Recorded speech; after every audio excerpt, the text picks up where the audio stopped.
Hello everyone, कैसे हैं आप सभी बच्चे। तो अब आपको जैसे कि पता है, हमारे पिछले वीडियो में हमने बात की थी कि एमपीपीएससी की एडीए की वैकेंसी आ गई है और इसी के साथ मैं आप सबका वेलकम करती हूँ भोपाल एकेडमी में। और आज से हम स्टार्ट करने वाले हैं हमारा एडीए का बैच। हाँ जी, जो 12 जनवरी का हमने आपसे वादा किया था वो तो वादा है ही है, बट आज से थोड़ा सा जनरल एग्रीकल्चर के बारे में थोड़ी सी बातचीत करेंगे ताकि आप लोगों को समझ आए कि किस टाइप का पेपर बनना है और एग्रीकल्चर में क्या क्या चीजें आती हैं। हालांकि आप लोग ने बीएससी और एमएससी कर रखी है और आप लोग बहुत अच्छे से जानते होंगे कि एग्रीकल्चर जो वास्ट सब्जेक्ट है उसमें क्या क्या सब्जेक्ट्स आते हैं, क्या क्या टॉपिक्स आएंगे। बट स्टिल थोड़ी सी अगर हम बात करें एमपीपीएससी एडीए के बारे में, तो उसमें जो सिलेबस आना है तो उसमें क्या क्या आ सकता है, क्या प्रोबेबिलिटी, किस टाइप के क्वेश्चंस बन सकते हैं, ठीक है, वो सब डिटेल में हम पढ़ने वाले हैं। पर आज टॉपिक स्टार्ट करेंगे वो हमारा जनरल एग्रीकल्चर का होगा, जिसमें हम थोड़ा बेसिक एग्रीकल्चर के बारे में जानेंगे।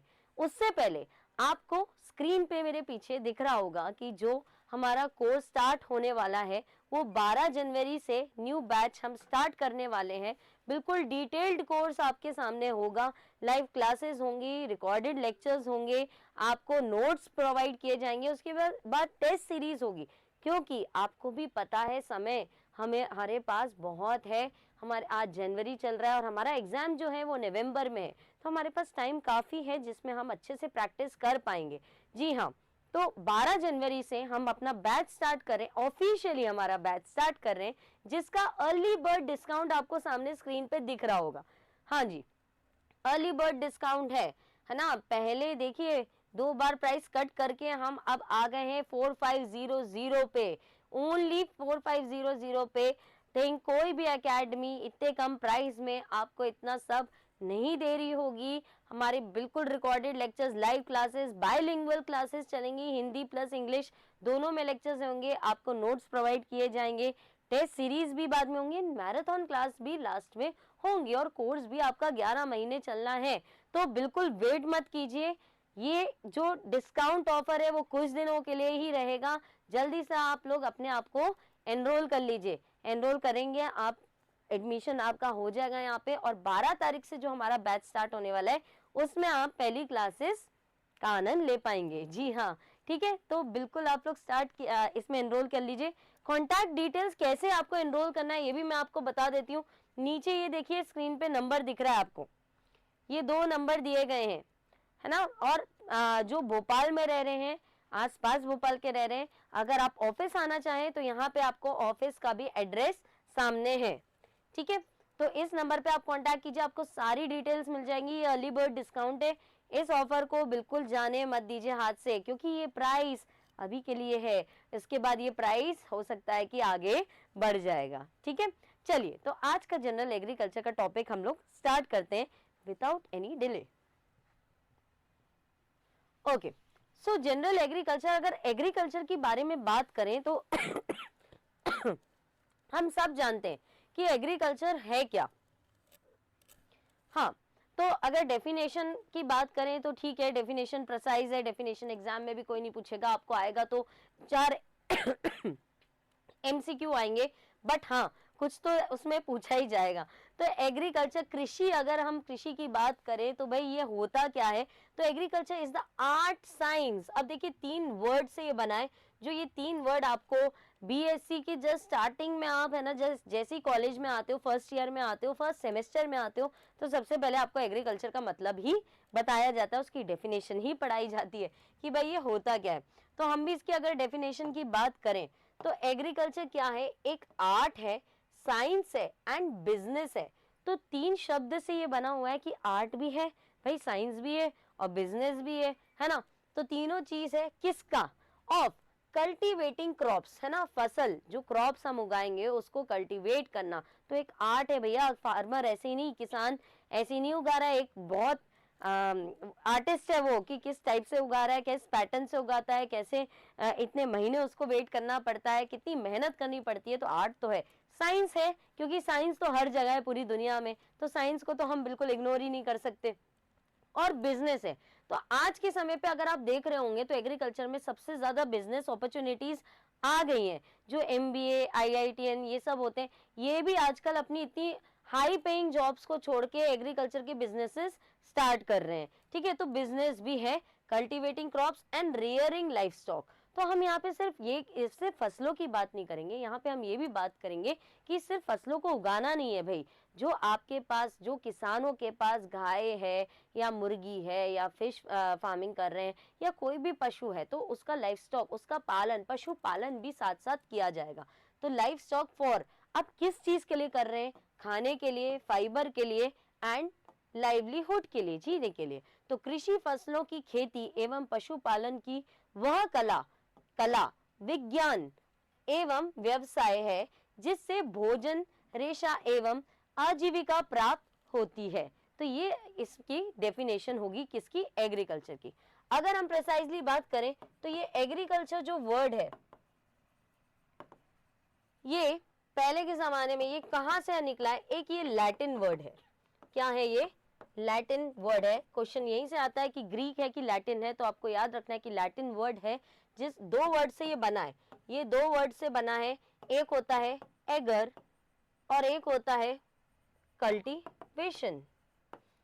तो एगर का मतलब जो होता है वो आपका फील्ड भी बोलते हैं इसको, इसका मतलब फील्ड भी होता है या फिर सॉइल भी होता है, फील्ड या सॉइल। और कल्टीवेशन, कल्चर की बात करें, सॉरी यहाँ पे मैंने गलत लिख दिया, ये कल्चर है। कल्चर का जो मतलब होगा वो आपका हो जाएगा कल्टीवेशन। तो ये दो शब्द से बना है। एगर का मतलब होता है फील्ड या सॉइल और कल्चर का मतलब होता है कल्टीवेशन। और ये दिमाग में रखने वाली बात क्या है कि ये एक लैटिन वर्ड से बना है, एगर और कल्चर, है ना। ये लैटिन वर्ड्स हैं जिसका मतलब होता है, अंग्रेजी में हम बात करें तो फील्ड और सॉइल, और कल्चर का मतलब कल्टीवेशन। तो ये हो गई जनरली सिर्फ एग्रीकल्चर वर्ड के बारे में बात। चलिए, तो अब नेक्स्ट में हम देखते हैं कि स्कोप, कृषि का क्षेत्र क्या है या स्कोप ऑफ एग्रीकल्चर क्या है। भाई तो हमें पता है कि भाई भोजन के बिना तो कोई काम चलना नहीं है ना। तो फूड प्रोडक्शन सबसे पहला आपका जो स्कोप होगा, खाद्य उत्पादन होगा, फूड प्रोडक्शन है। अगर कोई किसान हड़ताल पे बैठ जाए, बोले कि नहीं भाई हमें तो नहीं फसल उगानी, हम कुछ भी नहीं करने वाले, नहीं उगाएंगे, तो कहाँ से इतना खाना आएगा? आप सभी जानते हैं, बार बार मैं ये बात रिपीट करती हूँ कि अगर आप कोविड काल को याद करेंगे तो आपको पता होगा कि सब कुछ रुक गया था। रेलवे तक पहली बार रुकी थी, पर खाना आपके घर में आना नहीं रुका था, है ना। जो किसान थे, हमारे किसान भाई जो थे, वो सब खेतों में काम कर रहे थे और उस समय पे टाइम टू टाइम आपके घर पे सब्जियां आई हैं, फल आए हैं, सब कुछ, दूध वगैरह आया है। पूरा अगर मैं बात करूं एग्रीकल्चर क्षेत्र की तो सब कुछ आपके घर में आ रहा था। बाकी सब रुका था पर एग्रीकल्चर नहीं रुका था। तो सबसे पहला स्कोप क्या है? फूड प्रोडक्शन का। सेकेंड है एम्प्लॉयमेंट जनरेशन, है ना, रोजगार देता है ना। हम अगर कृषि प्रधान देश में हम लोग रह रहे हैं, हमारे यहाँ जो लाइवलीहुड अगर बात करें, अगर हमारे किसान भाई हैं जिसका आय जो चल रही है वो किसके वजह से चल रही है? एग्रीकल्चर की वजह से चल रही है। तो बहुतों को एम्प्लॉय कर रहा है। नहीं, सिर्फ किसान की बात नहीं करूंगी मैं आज अगर मैं बात करूंगी तो ये एक बहुत अच्छा बिजनेस, एग्रीकल्चर का जो बिजनेस कर रहा है वो भी बहुत अच्छा एम्प्लॉयमेंट जनरेट कर रहा है। एक तो वो खुद एक बिजनेसमैन बना है, पर दूसरों को भी उसने अपनी कंपनी में लगा रखा। आप अभी आज देखेंगे तो एग्रीकल्चर की बहुत सारी कंपनीज आ चुकी हैं, एग्रीटेक कंपनीज आ चुकी हैं, और खुद भी बहुत हाईटेक टेक्नोलॉजीज के फार्म्स बन चुके हैं जहाँ पे वहां पे रोजगार मिलता है। ठीक है, तो रोजगार, employment generation, industrial raw material.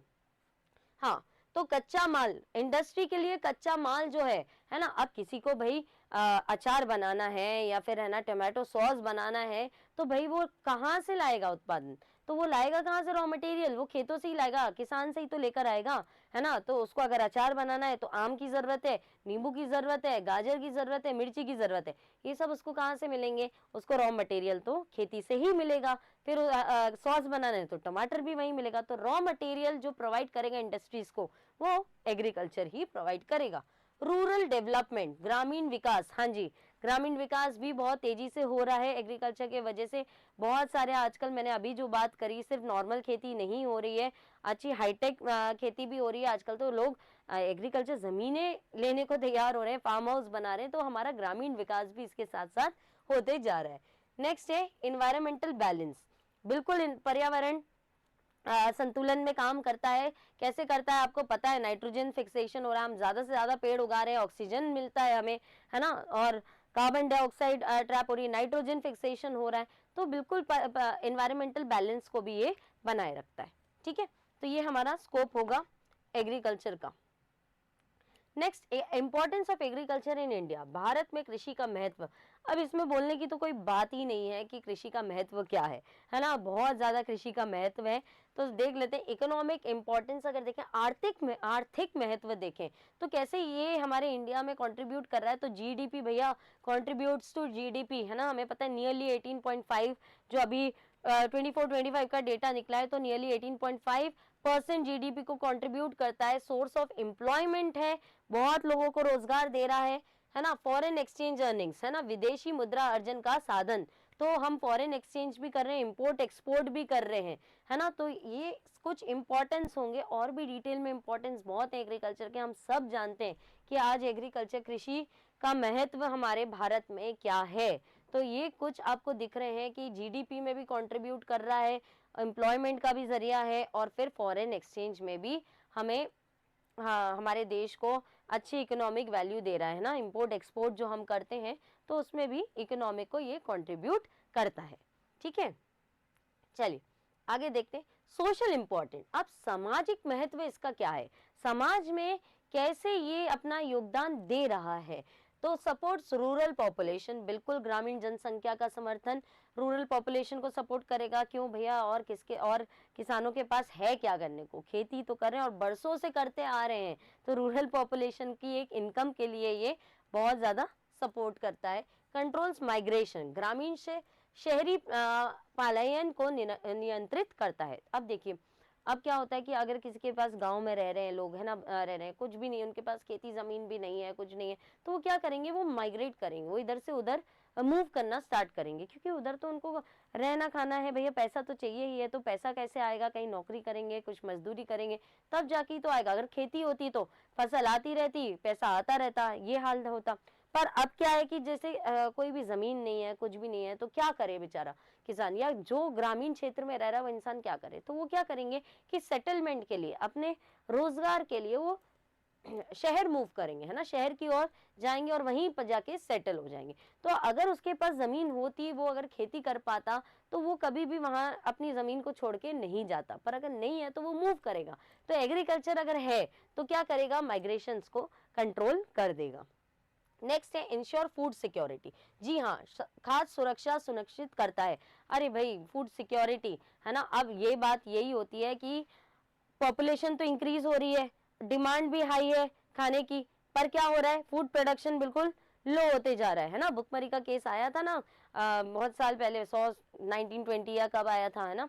तो उस टाइम पे क्या हुआ था कि भाई पॉपुलेशन तो बढ़ती जा रही थी, पर क्या हो रहा था, हमारा फूड सप्लाई कम हो रहा था। तो इसमें क्या हो जाएगा, फूड सिक्योरिटी के बहुत दिक्कत आने लगेगी कि लोगों को, है ना, खाना ही नहीं मिल रहा है, तो क्या करे लोग आखिर में।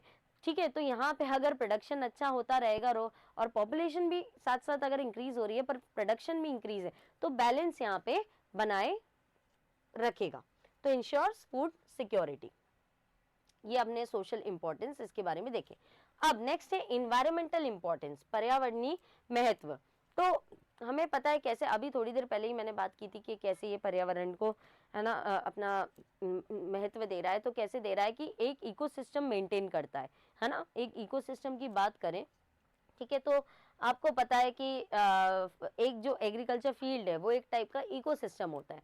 आपके खेत में सिर्फ क्रॉप्स ही नहीं उगते हैं, तो वहाँ पे इंसेक्ट पेस्ट भी आ रहे होते हैं, ठीक है, वो भी, है ना, उसमें फीड कर रहे होते हैं, बर्ड्स भी आ रही होती हैं, है ना, और सॉइल के अंदर अर्थवॉर्म्स हैं, बैक्टीरिया है, माइक्रो ऑर्गेनिजम्स हैं, ये भी वहाँ पे जीवित रह रहे हैं। तो एक पूरा इकोसिस्टम वहाँ पे मेंटेन हो रहा है ना। वहाँ पे ऐसा नहीं हो रहा है कि है ना किसी को कुछ खाने नहीं मिल रहा। अब वो जो इंसेक्ट्स पेस्ट आते हैं तो उनको तो उनका खाना तो क्रॉप ही है ना, तो वो उससे जीवित रह ही रहे हैं। सॉइल के अंदर जो अर्थवॉर्म्स हैं माइक्रो ऑर्गेनिजम्स हैं, ये सब भी जीवित रह पा रहे हैं, है ना। तो ये पूरा बैलेंस बना के रखता है एक पूरे इकोसिस्टम में, ठीक है। नेक्स्ट है सॉइल एंड वाटर कंजर्वेशन। बिल्कुल, सॉइल मृदा एवं जल संरक्षण करता है भाई, सॉइल एंड वाटर को कंजर्व करके रखता है, ठीक है। हमें पता है आजकल बहुत टेक्नोलॉजीज आ गई हैं, तो हमारी जो मिट्टी है वो भी है ना अच्छे से बनी रहती है। जो हम पानी दे रहे हैं वो भी है ना ठीक प्रकार से वहाँ पे फ्लो हो रहा होता है, वेस्टेज नहीं हो रहा था, क्योंकि प्लांट्स को तो पानी चाहिए ना, सॉइल को तो पानी चाहिए ताकि ग्रोथ दिखाए। तो सॉइल एंड वाटर का कंजर्वेशन भी करता है। कार्बन सिक्वेस्ट्रेशन, अब कार्बन सिक्वेस्ट्रेशन क्या कह रहे हैं, कार्बन अवशोषण में सहायक। तो इसका मतलब क्या होता है कि ये एटमॉस्फेयर में जो भी कार्बन है उसको फिक्स करने में हेल्प करता है ना। कार्बन डाइऑक्साइड एक इम्पॉर्टेंट गैस है ना। रेस्पिरेशन या फोटोसिंथेसिस में भी देखोगे तो फोटोसिंथेसिस जब ये जो अपने प्लांट्स होते हैं ये अपना खाना खुद बनाते हैं, फोटोसिंथेसिस की प्रक्रिया से बनाते हैं, तो उसमें क्या कर रहे होते हैं, उस टाइम पे उनको कार्बन डाइऑक्साइड इनहेल करते हैं। कार्बन डाइऑक्साइड उनको चाहिए होती है ना, ताकि ग्लूकोज जो अपन C6H12O6 बोल रहे होते हैं वो बनाने के लिए। तो एक अहम है कि ये फिक्सेशन कराते हैं एंड प्लस रिलीज आउट भी करते हैं, ठीक है। तो ये बैलेंस जो एग्रीकल्चर है वो कार्बन सिक्वेस्ट्रेशन करता रहता है। तो ये इसके कुछ इन्वायरमेंटल इंपॉर्टेंस है। So Indian agriculture is the backbone of the rural economy. ये हम बहुत साल से पढ़ते आ रहे हैं, और आप लोग ने भी स्टार्टिंग से जब एग्रीकल्चर लिया होगा एज अ सब्जेक्ट तो आपने भी ये पूछा होगा कि भाई ये क्या है, बैकबोन है रूरल इकोनॉमी की, है ना, रीढ़ की हड्डी है बोल सकते हैं, क्योंकि इसके बिना हमारा इंडिया कोई भी आज अगर आप देख लो कोई भी चीज के बिना रह सकता है, पर खाने के बिना कोई नहीं रह सकता है। तो ये एक हमारी इंडिया की इकोनॉमी की रीढ़ की हड्डी है, बैकबोन है इंडियन इकोनॉमी की, ठीक है। चलिए अब देखते हैं agro climatic factors affecting agriculture. अब कुछ क्लाइमेटिक फैक्टर्स भी होते हैं जो हमारे एग्रीकल्चर को इफेक्ट करते हैं। अब हर साल ऐसा थोड़ी होता है या हर महीने ऐसा थोड़ी होता है कि एक किसान है ना बहुत अच्छी फसल उगा रहा है और उसको बहुत अच्छा पैसा मिल रहा है। कुछ ना कुछ तो हमारे हाथ में तो कुछ कंट्रोल नहीं है कि बरसात का कंट्रोल हमारे हाथ में या टेम्परेचर का कंट्रोल हमारे हाथ में, है ना। वो तो ये बात हो गई, जैसी करनी वैसी भरनी, जितना अच्छा आप एनवायरनमेंट को रखोगे वो भी आपको उतना ही सपोर्ट देगा। पर हम जितना नष्ट करते जा रहे हैं अपने एनवायरनमेंट को, तो आज हम देख रहे हैं कि हम देख रहे हैं कि ना नवंबर तक इस बार हमने बरसात देखी है, ठीक है। तो ऐसे ही होता है कि जितना हम करेंगे उतना ही रिटर्न बैक हमें मिलेगा। तो अगर बात करें एग्रो क्लाइमेटिक फैक्टर्स जो एग्रीकल्चर को इफेक्ट करते हैं, कृषि को प्रभावित करने वाले जलवायु कारक, वो क्या है। सबसे पहला अगर देखें तो क्लाइमेट है, सबसे पहला क्या है, जलवायु है, जिसमें आपका रेनफॉल आ जाता है, वर्षा आ जाती है।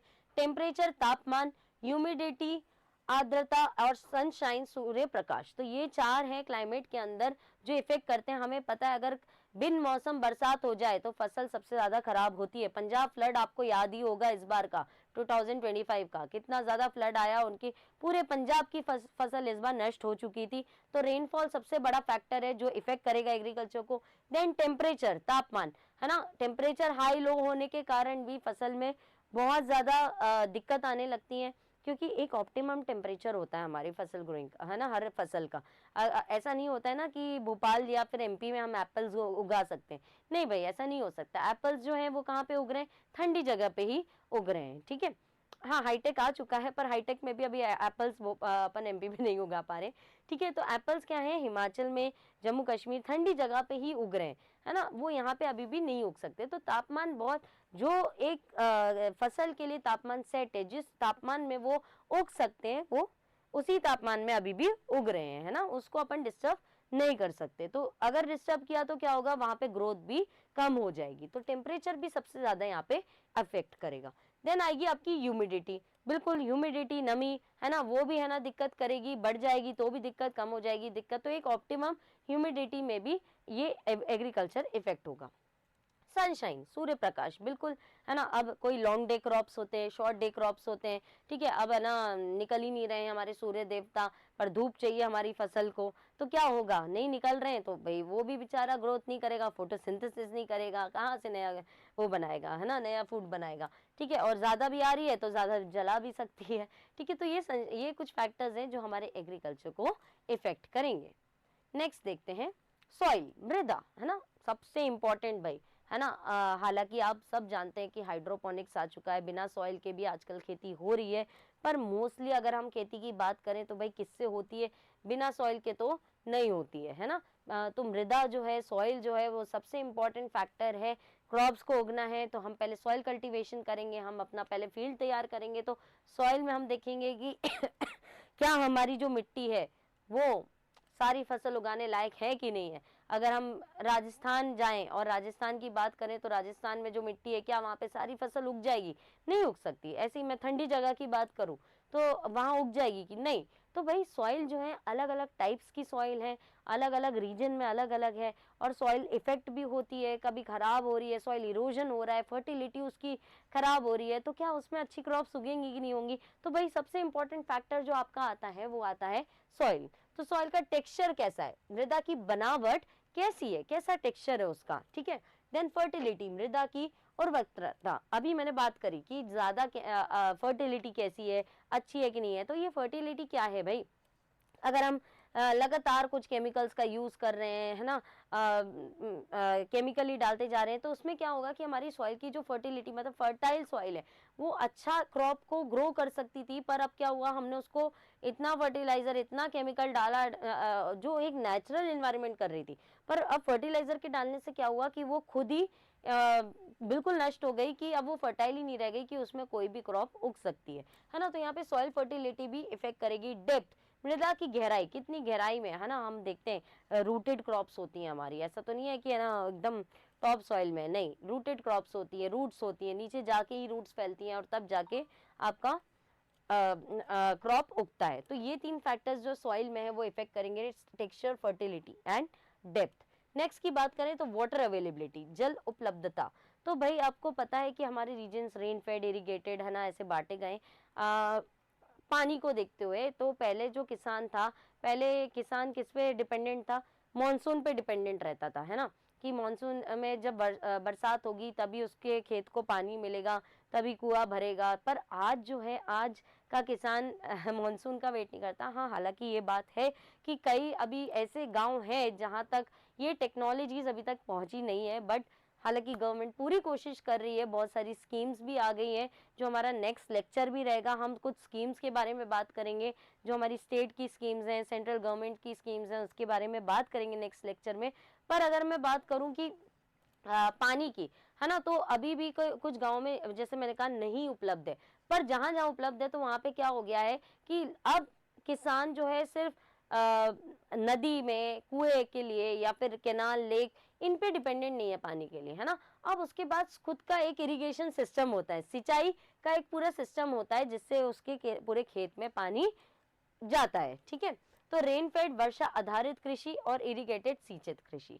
रेनफेड मतलब जहाँ पे अभी भी वही बात करी, मॉनसून के ऊपर ही डिपेंडेंट है, जब बरसात होगी तभी वहां पे, है ना, पानी मिलेगा उनके खेतों को। और इरिगेटेड, जहाँ पे हम इरिगेशन, सिंचाई की मशीन्स वगैरह, ड्रिप इरिगेशन, स्प्रिंकलर इरिगेशन, है ना, तो ये सारी यूज कर रहे हैं टेक्नोलॉजी को, और खेतों को ऑटोमेटिक पानी पहुंच रहा है, ठीक है। तो ये वाटर अवेलेबिलिटी होगी जो इफेक्ट करेगी हमारे एग्रीकल्चर को।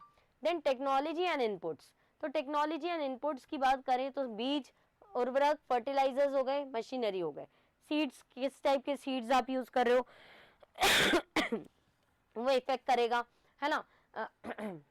अगर हम खराब बीज यूज कर रहे हैं तो खराब बीज से क्या ही उत्पादन होगा, कुछ नहीं होगा, इफेक्ट करेगा वो एग्रीकल्चर को। पर हम अच्छे हाई यील्डिंग वैरायटी के, आजकल तो हाइब्रिड सीड्स हो गए हैं ना, जो लैब्स वगैरह में बनते हैं, ठीक है, तो वैसे अगर सीड्स यूज कर रहे हैं तो हमारा बिल्कुल जो फसल होगी वो भी अच्छी होगी, है ना। देन फर्टिलाइजर्स, हम फर्टिलाइजर्स का यूज करते हैं, हमारे अगर मिट्टी में, जैसे हमने अभी बात की थी कि सॉइल में, है ना, फर्टिलिटी की कमी हो जाती है, तो हम क्या करते हैं कि फर्टिलिटी को बढ़ाने के लिए, फर्टिलिटी, अगर मैं सॉइल की फर्टिलिटी बात करूं तो जैसे हमें हम जब छोटे थे तो बिल्कुल नन्हे मुन्ने से लगते थे, अब क्या बड़े हो गए तो कुछ ना कुछ ग्रोथ हमारे अंदर भी आई। कैसे आई? क्योंकि हमने न्यूट्रिएंट्स लिए। वो न्यूट्रिएंट्स कैसे लिए? बचपन में दूध पिया, वेजिटेबल्स खाई, ड्राई फ्रूट्स खाए, है ना, तो ये सब खाने के बाद हमारे अंदर क्या हुआ कि ग्रोथ होनी स्टार्ट हुई। ऐसे ही जो हमारे प्लांट्स है भाई, इनको भी तो न्यूट्रिएंट्स चाहिए ना, तो इनको भी न्यूट्रिएंट्स चाहिए रहते हैं। डिटेल में हम इसको सब कुछ पढ़ेंगे कि माइक्रो न्यूट्रिएंट्स क्या होता है, मैक्रो न्यूट्रिएंट्स क्या होता है। तो उससे क्या होगा, जब उनको वो मिलेगा तब जाके ग्रोथ होनी स्टार्ट होगी। तो ऐसी फर्टिलाइजर्स जो होंगे ये न्यूट्रिएंट्स प्रोवाइड करेंगे हमारी सॉइल को। फिर मशीनरी, कृषि यंत्र। पहले का किसान जो था वो वही बुलक कार्ट यूज करता था, है ना, गाय वगैरह का यूज होके, है ना, खेत की पूरी क्रॉप सॉरी फील्ड प्रिपरेशन हुआ करती थी, ठीक है। पर आज क्या हो गया, अब ट्रैक्टर्स आ गए। अब ट्रैक्टर्स के साथ साथ कुछ और भी मशीन्स आ गई हैं जो उसको अटैच कर दो और पूरा जो खेत है आपका बहुत अच्छा फील्ड प्रिपरेशन हो जाती है ना। जैसे कि कल्टीवेटर हो गया, हार्वेस्टर हो गया, ये सारी मशीन्स यंत्र आ चुके हैं कृषि में, जो काम बहुत आसान कर चुका है ना, लेबर इंटेंसिव नहीं रहा अब हमारा एग्रीकल्चर, ठीक है। तो मशीनरी। देन आ गया एडिशनल फैक्टर जो होगा rainfall variability and climatic resilience, ठीक है। तो वर्षा और जो हमने देखा क्लाइमेट में जो चीज होंगी, ज्यादा ओले गिर गए, कभी ड्रॉट आ गया, कभी फ्लड आ गया, तो ये सब भी इफेक्ट करेगा। चलिए, आई होप यहाँ तक आपको क्लियर होगा, क्योंकि हमने जस्ट अभी जनरल एग्रीकल्चर के बारे में ही बात करी, जिसमें हमने एग्रीकल्चर की डेफिनेशन देखी, वो वर्ड कहाँ से आया ये देखा, उसके बाद उसका स्कोप देखा, इंपॉर्टेंस देखा, और जो फैक्टर उसको एग्रोक्लाइमेटिक फैक्टर्स हैं जो इफेक्ट कर रहे हैं एग्रीकल्चर को, वो देखा है। अब हम नेक्स्ट में हमें इधर पे बात करेंगे, बहुत इंपॉर्टेंट टॉपिक है और इसमें से बहुत क्वेश्चंस बनते हैं एमपीपीएससी में भी और बाकी सारे एग्जाम्स में भी।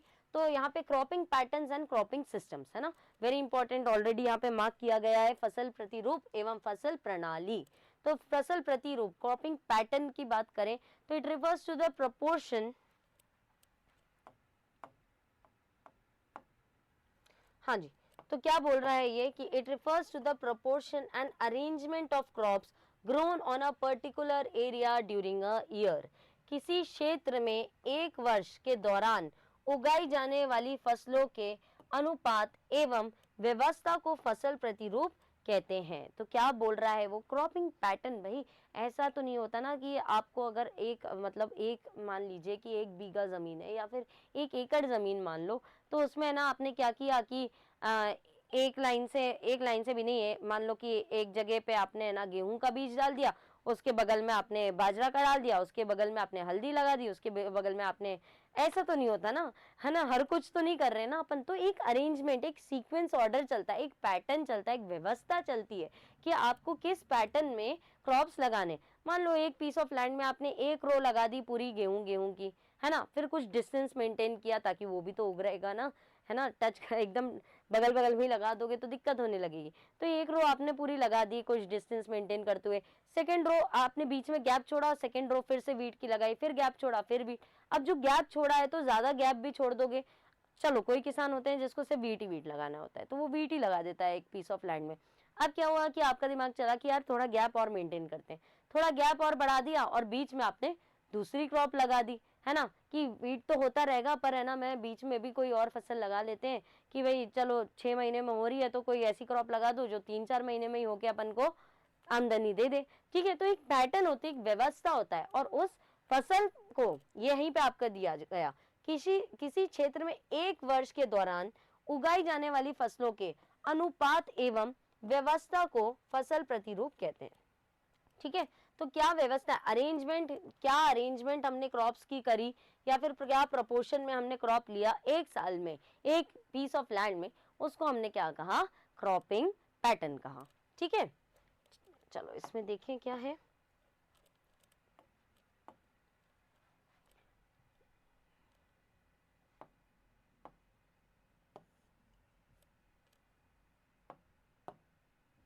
हाँ, तो टाइप्स ऑफ क्रॉपिंग पैटर्न, अब किस टाइप में हम लोग उस व्यवस्था को, उस अरेंजमेंट को एक फसल का सेट करेंगे, उसको हमें देखना है। और उसको हमने वर्गीकरण कर दिया, टाइप्स देख लिए, फसल प्रतिरूप के प्रकार देख लिए। तो पहला है मोनोक्रॉपिंग, है ना, जो अभी मैंने बात करी कि कोई किसान होता है जिसको सिर्फ एक पीस ऑफ लैंड में, जो उसको उसकी जो जमीन है उसमें सिर्फ गेहूं लगाने, है ना, तो वो गेहूं ही लगाएगा, मतलब एक फसल ही लगाएगा। तो मोनोक्रॉपिंग उसको कहा जाता है। मोनो का यहाँ पे मतलब ही होता है वन, मोनो का मतलब होता है वन, ठीक है। तो एकल फसल की बात करें तो one crop repeatedly on same land, एक जमीन पे वो रिपीटेडली गेहूं ही लगाएगा साल भर में, या गेहूं के बाद चावल लगा देगा, पर एक ही क्रॉप पे उसकी डिपेंडेंसी होगी, तो उसको अपन क्या कहेंगे, मोनोक्रॉपिंग कहेंगे। एक ही भूमि पर बार बार एक ही फसल उगाना, एक ही फसल, मोनो मतलब वन, तो उसको बोलेंगे मोनोक्रॉपिंग कहेंगे। देन क्या होता है ये, रिस्की एंड सॉइल एग्जॉस्टिंग, है ना। कैसे होगा, ये जो बोल रहा है, जैसे कि मान लो अभी मैंने उदाहरण दिया, वीट ही वीट लगा रहा है, लगाई जा रहा है, एक साल वीट लगाया, दूसरे साल भी वीट लगाया, अरे भाई वीट को नाइट्रोजन चाहिए था, अब नाइट्रोजन सॉइल से उसने एक साल ले लिया, ठीक है, दूसरे साल भी अपने वही लग, कितना सॉइल में जितना भी नाइट्रोजन था एक साल में पूरा वीट ले चुका है, ठीक है। अब क्या हुआ, दूसरे साल भी उसने वीट लगा दिया, तो भाई अब खेतों में तो नाइट्रोजन की कमी हो गई ना, तो सॉइल फर्टिलिटी बिल्कुल ड्रास्टिकली यहाँ पे रिड्यूस हो जाएगी अगर एक ही एक जैसे क्रॉप लगाएंगे, है ना।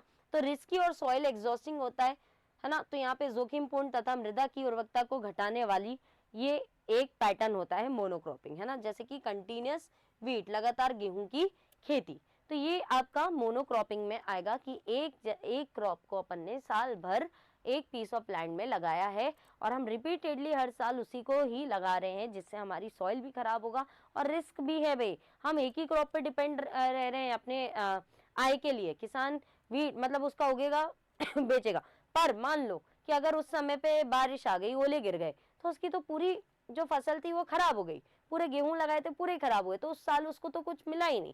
पर अगर वो वहीं पे दूसरी क्रॉप भी लगा रहा होता है या दूसरी तीसरी चौथी क्रॉप भी लगा रहा होता, तो क्या हो रहा होता वहां पे कि एक अगर वीट भी खराब हुई तो उसके पास एक ऑप्शन होता कि वो दूसरी क्रॉप भी वहां पे उससे अपनी आय जनरेट कर सकता था, ठीक है। तो ये मोनोक्रॉपिंग के कुछ नुकसान होते हैं, ठीक है। तो यहाँ आपको समझ आ गया होगा कि मोनोक्रॉपिंग क्या होती है। नेक्स्ट अगर हम देखें मिक्स क्रॉपिंग, अभी जो मैंने आपको बात बताई कि भाई अगर उसने एक क्रॉप पे डिपेंडेंसी नहीं रखी होती, उसने कहा होता कि भैया एक क्रॉप, एक सिर्फ मैं सिर्फ गेहूं ही नहीं लगाऊंगा, गेहूं के साथ मैंने है ना कुछ है ना मान लो सरसों भी लगा दी, हाँ, और कुछ है ना एक है ना फ्रूट क्रॉप भी लगा दिया, हल्दी भी लगा दी, तो पूरे एक पीस ऑफ लैंड को उसने कवर कर लिया होता। मिक्स क्रॉपिंग, मिक्स क्रॉप्स लगाए होते, एक से ज्यादा फसल लगाई होती, तो उसको हम क्या बोल देते, मिक्स क्रॉपिंग बोल देते, ठीक है। सो 2 और मोर क्रॉप्स ग्रोन टुगेदर, दो या दो से ज्यादा फसल अगर हम लगा रहे हैं एक साथ, उसको हम क्या कहेंगे, मिक्स क्रॉपिंग कहेंगे। तो एक साथ दो या अधिक फसलों उगाई जाती हैं। नो फिक्स रो पैटर्न, कोई फिक्स रो पैटर्न नहीं होता है, एक में हमने मान लो कि गेहूं लगा दी, तो दूसरे में हमने है ना बाजरा लगा दिया, तीसरे में हमने फिर गेहूं लगा दिया, या चौथे में हमने कुछ, तो कोई फिक्स पैटर्न नहीं है, आप कैसे भी मिक्स करके क्रॉप्स को लगा सकते हैं, ठीक है। एग्जाम्पल, अब एग्जाम्पल में आपका दिया है वीट प्लस ग्राम, तो गेहूं और चना को एक साथ लगा दो, तो यहाँ पे रिस्क रिडक्शन हो जाएगा, गेहूं खराब होगा तो चना आपका आय दे सकता है, या चना खराब हो सकता है तो गेहूं आपकी आय देगा, तो इसको अपन कहते हैं मिक्स्ड क्रॉपिंग। चलिए नेक्स्ट देखते हैं। ओके, इंटरक्रॉपिंग, अब आई बात इंटरक्रॉपिंग की, इसको समझना, इसको कंफ्यूज मत करना आप बिल्कुल भी, किससे, मिक्स क्रॉपिंग से, ठीक है। तो इंटरक्रॉपिंग की बात हुई कि ये मेरा एक पीस ऑफ लैंड है मान लीजिए, है ना, तो ये मेरे पास एक लैंड है और यहाँ पे क्या हुआ कि यहाँ पे पहले मैंने एक रो बनाई, ठीक है, तो यहाँ पे मैंने उगा दिए अपने गेहूं, है ना, गेहूं उगा दिए, फिर मैंने यहाँ पे एक पैटर्न यहाँ पे भी उगाई, फिर यहाँ पे भी मैंने क्या किया, गेहूं उगा दिया, यहाँ पे भी सेम गेहूं उगा दिया, यहाँ पे भी सेम गेहूं उगा दिया। पर अभी मेरे पास इन दो क्रॉप के बीच में क्या है कि जगह खाली है ना, जगह खाली है, तो अब मैंने सोचा कि यार यहाँ पे कुछ और क्रॉप लगा देनी चाहिए, तो यहाँ पे क्या किया मैंने, अब यहाँ पे एक सोचा कि यहाँ पे इन दोनों के बीच में मैं क्या करूं, कुछ ग्राम या चना मस्टर्ड लगा देती हूँ या कुछ भी ऐसा लगा देती हूँ, तो यहाँ पे मैंने दूसरी क्रॉप लगाना स्टार्ट करी, ठीक है। तो अब ये क्या रहा कि अब मैंने क्या किया कि दो क्रॉप के बीच में एक और क्रॉप लगा दी, तो इंटर, है ना, अपन बोलते हैं ना inter school competition, inter state competition, दो के बीच में, है ना, जो हो रहा है कंपटीशन, तो ये भी क्या हुआ, इंटर क्रॉपिंग हुआ, दो के बीच में हमने एक नई क्रॉप लगाई है, दो सेम क्रॉप के, दो अलग क्रॉप के बीच में भी हो सकता है, तो दो के बीच में अगर हम एक क्रॉप लगा रहे हैं, इंटर बीच में लगा रहे हैं, तो उसको इंटर क्रॉपिंग कहा जाएगा। तो crops grown in definite row pattern, निश्चित पंक्ति व्यवस्था में फसल उगाई जाती है, एफिशिएंट रिसोर्स यूज, ठीक है, जैसे कि मेज और सोयाबीन। तो मेज और सोयाबीन का एग्जाम्पल है, मैंने यहाँ पे वीट और ग्राम का दे दिया, ठीक है। तो ये आ जाएगा आपका इंटरक्रॉपिंग, ठीक है। आई होप आपको यहाँ पे क्लियर होगा। चलिए नेक्स्ट देख लेते हैं, क्रॉप रोटेशन। अब ये है फसल चक्र, है ना। फसल चक्र मतलब एक क्रॉप पे डिपेंडेंसी मत रखो, हर बार रिपीटेडली चेंज करते रहो, है ना। चक्र बनाओ, है ना, एक निश्चित क्रम में विभिन्न फसलें उगाना, ग्रोइंग डिफरेंट क्रॉप्स इन सीक्वेंस, ठीक है। तो मैंने मान लो एक सीक्वेंस में पहले वीट उगा दिया, फिर राइस उगा दिया, फिर कोई पल्सेस उगा दी, तो ये क्या हुआ, फसल चक्र कर रही हूँ। ऐसा नहीं हो रहा है कि वीट के बाद मैंने वीट उगाया फिर उसके बाद भी वीट उगाया, ये नहीं होगा। फसल चक्र किया मैंने, अलग अलग फसल उगाई, तो इसको बोलते हैं हम क्रॉपिंग, क्रॉप रोटेशन। तो ग्रोइंग डिफरेंट क्रॉप्स इन sequence, maintain soil fertility, example rice, wheat, pulse. अब यहाँ पे मेंटेन सॉइल फर्टिलिटी कैसे मेंटेन करेगा, अभी मैंने आपको एग्जांपल दिया कि भाई नाइट्रोजन वीट को ज्यादा चाहिए, मान लेते हैं वीट को नाइट्रोजन, या लेग्यूमिनस क्रॉप कोई भी ले लो उसको वो तो नाइट्रोजन फिक्स करेगा, पर मान लो कि नाइट्रोजन ज्यादा चाहिए वीट को। अब वीट को ज्यादा चाहिए था, अगले साल भी वीट लगाऊंगी तो नाइट्रोजन वो फिर से उठा लेगा। अब मैंने क्या किया कि वीट के बाद मैंने ऐसी क्रॉप लगाई जिसको नाइट्रोजन की जरूरत ही ना हो या कम चाहिए हो, तो वो कम ही लेगा। उसके बाद मैंने ऐसी क्रॉप लगा दी कि जिसको चाहिए ही नहीं, है ना, तो नाइट्रोजन हमारी सॉइल में बचा रहेगा, फिर जब वीट लगाएंगे तो उसको नाइट्रोजन पूर्ति मिल जाएगी। पर ऐसी क्रॉप लगा दूं मैं बाद के बाद जो नाइट्रोजन ही लेता रहे तो यहाँ पे सॉइल फर्टिलिटी रिड्यूस हो जाएगी। तो जब हम क्रॉप रोटेशन करते हैं तो सॉइल फर्टिलिटी हमारी मेंटेन रहती है। Next, multiple cropping, more than one crop in a year, है ना। मल्टीपल क्रॉपिंग मतलब आपने राइस उगा दिया, उसके बाद वीट उगा दिया, उसके बाद सोयाबीन उगा दिया, उसके बाद ग्राम उगा दिया, तो एक से ज्यादा क्रॉप अगर साल भर में आप उगा रहे हैं तो उसको मल्टीपल क्रॉपिंग कहा जाएगा। Depends on irrigation and inputs, ठीक है। ये बहुत बेसिक टर्म है, आप हमेशा से पढ़ते आ रहे हैं, डिटेल में हम बहुत अच्छे से बाद में पढ़ेंगे। चलिए, advantages of scientific cropping pattern. अब एडवांटेज क्या है ये ऐसे क्रॉपिंग पैटर्न के, तो भाई सॉइल फर्टिलिटी मेंटेन, या ऑलरेडी बात कर ली, है ना। फिर अगर फर्टिलिटी मेंटेन है तो प्रोडक्शन भी हाई हो जाएगा, हाई प्रोडक्टिविटी मिलेगी, उच्च उत्पादन मिलेगा, पेस्ट एंड डिजीज कंट्रोल रहेगा उसमें, ठीक है, ज्यादा कीट और रोग नहीं आएंगे, यहाँ नियंत्रण रहेगा उसका, इनकम स्टेबिलिटी, है ना, और हमें इनकम भी जनरेट होती जाएगी। क्योंकि अब क्या हो रहा है कि हम क्या कर रहे हैं, क्रॉपिंग पैटर्न कर रहे हैं, डिपेंडेंसी एक क्रॉप पे खत्म हो जाएगी हमारी, तो इकोनॉमिक वैल्यू भी बढ़ती जाएगी।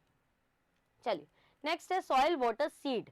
अब बेसिक एग्रीकल्चर ट्राइंगल, क्या बोल रहा है वो, बेसिक एग्रीकल्चर ट्राइंगल की बात कर रहा है, जिसमें उसने किसको लिया, इस ट्राइंगल में 3 को लिया और बोला कि भैया एक ट्राइंगल बना दो इसका, है ना। किसका, पहले ही हो गई सॉइल, फिर हो गया वाटर, एंड देन ऊपर में रख दू, सीड को रखती हूँ, सॉइल, है ना। तो ये भाई ट्राइंगल बन रहा है, ट्राइंगल बना दो, ठीक है। सो सॉइल, वाटर एंड सीड, ये बेसिक एग्रीकल्चर ट्राइंगल होता है। इसके बिना तो आपकी खेती अधूरी है ना। बीज नहीं होगा तो कहाँ से फसल उगाएंगे, है ना। सही पानी नहीं मिलेगा उसको तो कहाँ से, बात ही नहीं है। फिर सॉइल भी खराब हुई तो भी दिक्कत, है ना। तो यहाँ पे सीड, वाटर, सॉइल। तो सबसे पहले आ गई बात सॉइल की, medium for plant growth, stores nutrients and water. Soil के बारे में ऑलरेडी हम बात कर चुके हैं कि बिना इसके तो कोई क्रॉप उग नहीं सकती है ना। तो मीडियम फॉर प्लांट ग्रोथ का मीडियम है, सॉइल रहेगी तो प्लांट ग्रोथ अच्छी होगी, उसमें अगर न्यूट्रिएंट्स अच्छे होंगे तो भी ग्रोथ अच्छी हो जाएगी। न्यूट्रिएंट एंड वाटर को ये स्टोर करके रखता है, जो एक प्लांट, एक क्रॉप को, एक फसल को जो न्यूट्रिएंट्स मिल रहे हैं वो किससे मिलते हैं, वो सॉइल के थ्रू ही मिल रहे होते हैं, क्योंकि हम पानी भी उसमें डालते हैं, केमिकल्स भी उसी में डाल रहे होते हैं। तो मीडियम है उसका न्यूट्रिएंट्स एंड वाटर का। नेक्स्ट देखिए, नेक्स्ट की अगर हम बात करें तो वाटर, जल, जर्मिनेशन के लिए इंपॉर्टेंट है, बिल्कुल सीड जर्मिनेट होगा तभी तो एक प्लांट बनेगा, है ना। देन न्यूट्रिएंट मूवमेंट, अगर न्यूट्रिएंट है तो अब पेड़ों तक कैसे पहुंचे, तो पानी ही पेड़ों तक लेकर जाएगा, जिसमें अपन बाद में इसमें डिटेल में पढ़ेंगे, पूरे इसके टिश्यूज के बारे में, जाइलम फ्लोएम के बारे में पढ़ेंगे, तो कैसे लेकर जाएगा वो देखेंगे, कौन सा प्रेशर काम होता है वो भी देखेंगे। तो न्यूट्रिएंट मूवमेंट कराएगा एंड टेम्परेचर रेगुलेट भी कराता है ना। तो टेम्परेचर रेगुलेशन में भी अपन बात करेंगे, ट्रांसपिरेशन की बात करेंगे जब हम इसको डिटेल में पढ़ेंगे। तो वाटर का काम germination, nutrient movement and temperature regulation करना। नेक्स्ट सीड, बेसिक इनपुट है, बिना उसके तो कोई प्लांट ग्रो नहीं होगा। डिटरमाइंस यील्ड पोटेंशियल, तो अच्छे सीड्स अगर हम यूज करेंगे तो हमारी क्रॉप ग्रोथ भी अच्छी होगी, प्रोडक्शन भी अच्छा होगा।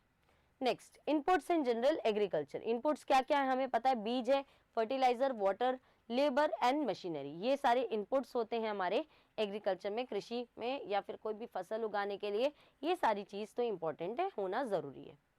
चलो, प्रोडक्टिविटी एंड सस्टेनेबिलिटी की बात करें तो agriculture productivity, output per unit area, एक प्रति इकाई क्षेत्र उत्पादन, कि एक पूरे अपना 1 एकड़ लैंड है तो हमारा कितना प्रोडक्शन निकल रहा है, तो वो हमें बताएगा एग्रीकल्चर प्रोडक्टिविटी, है ना। कुछ फसल खराब भी हो जाती है, किसमें रोग लग जाते हैं, पेस्ट अटैक हो जाता है ना। कभी कभी होता है कि पूरी फसल खराब हो जाती है। तो 1 एकड़ लैंड में आपने, या जो भी आपके पास लैंड है उसमें आपका कितना प्रोडक्शन निकल रहा है ना, कितना उत्पाद निकल रहा है, उसको अपन क्या कहेंगे, एग्रीकल्चर प्रोडक्टिविटी कहेंगे।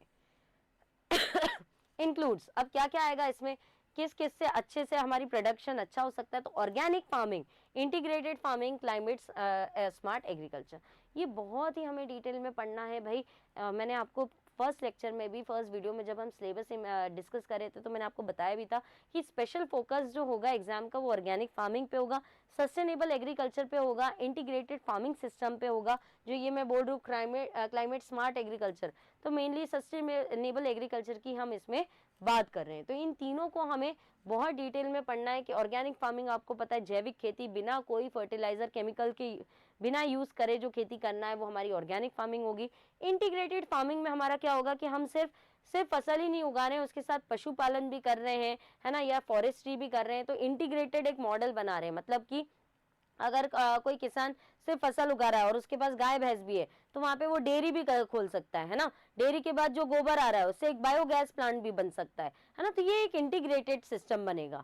तो इंटीग्रेटेड एग्रीकल्चर के बारे में हम पढ़ेंगे। एंड क्लाइमेट स्मार्ट एग्रीकल्चर, कि क्लाइमेट स्मार्ट एग्रीकल्चर आ चुका है आजकल, सेंसर्स आ चुके हैं, ड्रोन्स आ चुके हैं जो हमें बिल्कुल बता देते हैं। हम अगर प्लांट स्कैन करें तो हमें डिजीज और पेस्ट की जानकारी हो जाती है ना। ड्रोन्स के हेल्प से भी, जो ड्रोन दीदी अभी स्कीम भी निकली थी उसके हेल्प से भी पेस्टिसाइड का छिड़काव हो रहा है। फिर उसके बाद आप देखोगे तो आपको सॉइल की फर्टिलिटी भी पता चल जाएगी, आपको तापमान पता चल जाएगा कि भाई कब बारिश होने वाली है, कब ओले गिरने वाले हैं, आपको सब पता चल सकता है आज क्लाइमेट स्मार्ट एग्रीकल्चर के हेल्प से। चलिए ठीक है, तो ये कुछ आपके बेसिक टॉपिक्स थे जनरल एग्रीकल्चर में जो हमने बात किया, और इन्हीं टॉपिक्स को अब हमें बहुत डिटेल में देखना है। इसके बाद आपके जो होंगे, जो मेन अगर मैं बात करूं, कंपोनेंट्स के बारे में हम पढ़ेंगे एग्रीकल्चर के, जो कि आपके सिर्फ क्या क्या हो जाएगा, आपका एग्रोनॉमी आ जाएगा यहाँ पे, है ना, एग्रोनॉमी हम पढ़ेंगे। फिर आपका हॉर्टिकल्चर आ जाएगा, हॉर्टिकल्चर आ जाएगा। फिर आपकी सीड टेक्नोलॉजी आ जाएगी, सीड टेक्नोलॉजी के बाद प्लांट पैथोलॉजी के बारे में पढ़ेंगे, है ना। फिर फार्म मैकेनाइजेशन,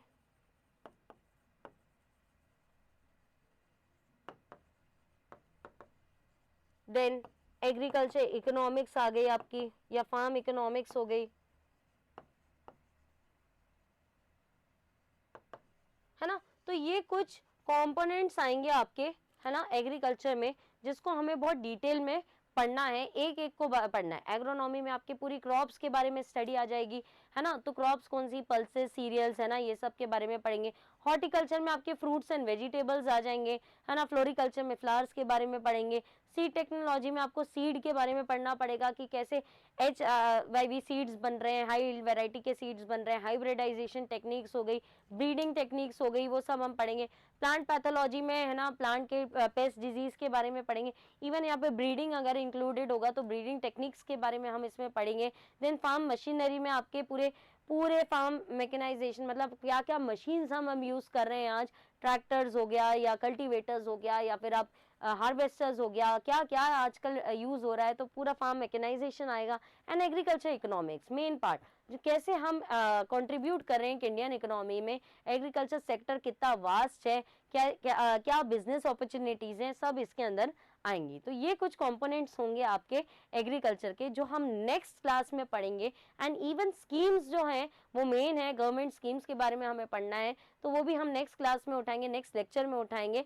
ठीक है, आई होप ये जो जनरल एग्रीकल्चर आज हमने डिस्कस किया वो सब आप लोगों को पता भी है, आप पढ़ते भी आ रहे हो, और एक क्विक रिवीजन था बस उसके लिए कि क्या क्या है, क्रॉपिंग पैटर्न्स क्या है, कंपोनेंट्स क्या है, इंपॉर्टेंस क्या है एग्रीकल्चर का, डेफिनेशन हो गई। तो ये जस्ट एक शॉर्ट आपका रिवीजन टाइप का एक लेक्चर था। अब नेक्स्ट लेक्चर में हम इसको थोड़ा और डिटेल में उठाएंगे कि क्या क्या चीजें आ रही हैं हमारे सिलेबस में और कितने डीपली एमपीपीएससी हमसे ये क्वेश्चन पेपर में पूछेगा। ठीक है, आई होप आज का लेक्चर आप लोगों के लिए क्लियर होगा। तो समाप्त करते हैं आज का लेक्चर। एंड भूलिएगा मत, स्टार्टिंग में आपके पास आ चुका है, मैंने आपको बता भी दिया है कि अभी अर्ली बर्ड डिस्काउंट है, जल्दी से अपने आप को एनरोल कीजिए, सीट्स लिमिटेड है ना, इतने कम प्राइस में आपको कहीं नहीं मिलेगा, है ना, और 11 महीने तक हमारा सपोर्ट आपके साथ रहेगा। तो जल्दी से एनरोल भी कर लीजिए, एडमिशंस अभी भी ओपन है, कॉन्टैक्ट डिटेल्स आपको स्टार्टिंग ऑफ द वीडियो में दिखी जाएंगी। ठीक है, और हम अपने डिस्क्रिप्शन में भी पुट कर देंगे। तो होप आज का लेक्चर आप सबको क्लियर होगा एंड फोकस होकर अब आप लोगों को स्टडी करना है, साथ साथ मिलके हमें आपसे स्टडी करना है। ठीक है, तो आज के लिए इतना ही, थैंक यू।